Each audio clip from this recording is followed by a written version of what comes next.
Pequeños grandes gestos contra la discriminación.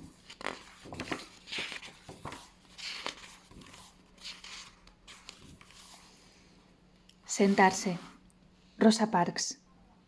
Estados Unidos, 1955. No hace muchos años los negros eran marginados y humillados por su color de piel. En Estados Unidos ni siquiera podían ir a los mismos restaurantes o escuelas que los blancos. Todo esto empezó a cambiar gracias a personas que en un momento dado se atrevieron a decir no. Rosa Parks fue una de ellas. Tras un duro día de trabajo, esta costurera de Alabama decidió tomar un autobús para volver a casa. En aquellos tiempos los autobuses estaban divididos y los mejores sitios estaban reservados para los blancos. Rosa estaba cansada de trabajar, pero también cansada de ceder, así que cuando el conductor le ordenó que se levantara para dejar su asiento a un joven blanco, ella se negó y decidió quedarse sentada. Aunque Rosa fue detenida, su caso acabó haciéndose famoso, desatando una serie de protestas que con el tiempo lograron poner fin a la discriminación racial. Ir a la escuela. Malala Yousafzai, Pakistán, 2009. En Pakistán y muchos otros países los integristas religiosos intentan prohibir la educación de las mujeres. Sin embargo, son muchas las niñas que a diario desafían la intolerancia de los extremistas y acuden a la escuela. Malala Yousafzai es una de ellas. Con apenas 13 años comenzó a escribir un diario en el que relataba su experiencia. Así logró que el mundo entero conociera su injusta situación y la de sus compañeras. Los integristas han intentado hacerla callar en varias ocasiones, pero no lo han conseguido. Malala no tiene miedo y continúa asistiendo a clase, demostrando con su ejemplo que la educación es el arma más poderosa contra la intolerancia. Malala Yousafzai recibió el Premio Nobel de la Paz por su defensa del derecho a la educación y la libertad de los niños. Ha sido la persona más joven en recibir este famoso galardón. Quedarse quieto. Firas Maraghi, Alemania, 2010. Cuando el palestino Firas Maraghi viajó a Berlín para casarse con su novia alemana, nunca sospechó que tendría tantos problemas para volver a casa. Y es que cuando intentó regresar a Jerusalén con su nueva familia, las autoridades del Estado de Israel le obligaron a elegir. O se separaba de su esposa y su hija, o perdería el derecho de regresar a su ciudad para siempre. Según la Declaración Universal de los Derechos Humanos, toda persona tiene derecho a salir de cualquier país, incluso del propio, y a regresar a su país. Firas lo sabía y tomó una importante decisión. Se sentaría frente a la Embajada de Israel en Berlín y no se movería de allí hasta que le permitieran volver a Jerusalén con su familia. Al principio fue muy duro. No era más que una persona hambrienta y sola bajo la lluvia reclamando sus derechos, pero poco a poco esta injusticia empezó a conocerse. Primero fueron los activistas y periodistas, luego los vecinos del barrio, quienes empezaron a solidarizarse con él. Hasta los judíos a favor de una paz justa en Oriente Próximo apoyaron su causa, por lo que la Embajada de Israel terminó por ceder. Y así fue como al cabo de varias semanas sentado debajo de un árbol, gracias a su fuerza de voluntad y a la colaboración de toda la ciudad, Firas Maraghi pudo regresar a su país en compañía de su mujer y su hija. Disfrazarse. Concepción Arenal, España, 1842. Tal vez hoy te resulte difícil de creer, pero a principios del siglo XIX en España las mujeres no podían ir a la universidad. Sin embargo, eso no conseguiría detener a una chica inquieta e inteligente llamada Concepción Arenal, cuyo afán por aprender la llevó a disfrazarse de hombre para inscribirse en la facultad.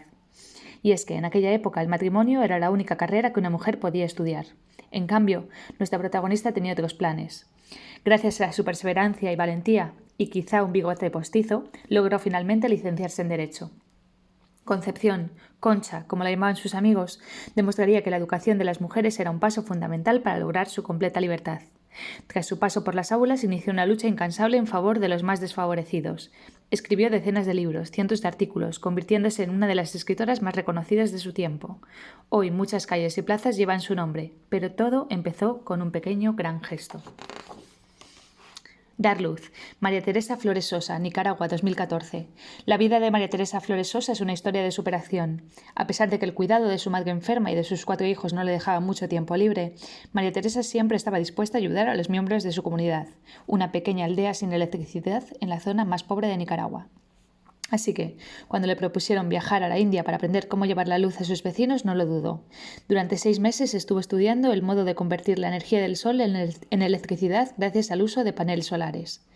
Aunque fue muy duro porque estaba alejada de su familia y tenía que convivir con mujeres que provenían de lugares muy diferentes, descubrió que allí todas compartían una misma idea: crear un mundo mejor para sus hijos. Eso les daba fuerzas y les hacía sentirse una. Cuando María Teresa regresó a su aldea, instaló los paneles para que todos sus vecinos pudieran tener electricidad de una manera sostenible. Ahora es ella quien enseña a otras mujeres para que se sientan capaces de llevar luz a sus hogares.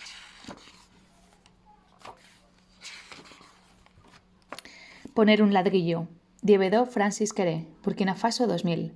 Cuando era niño, Diébédo Francis Queré tenía que recorrer 40 kilómetros todos los días para ir a la escuela, un edificio caluroso y mal iluminado en Burkina Faso. Con el tiempo, Queré pudo viajar y estudiar arquitectura en Europa, pero nunca se olvidó de su infancia en África ni de aquellos interminables trayectos. Así fue como decidió que lo primero que haría al regresar sería utilizar sus nuevos conocimientos para construir una escuela en Gando, el pueblo donde había nacido. Combinando métodos y materiales tradicionales con las modernas técnicas que había aprendido, Queré implicó a toda la comunidad en la construcción del edificio.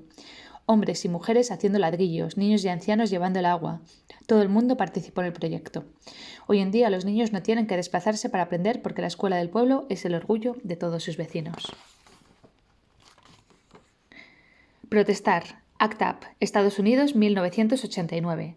A menudo el precio de los medicamentos es tan elevado que los enfermos tienen dificultades para acceder a ellos.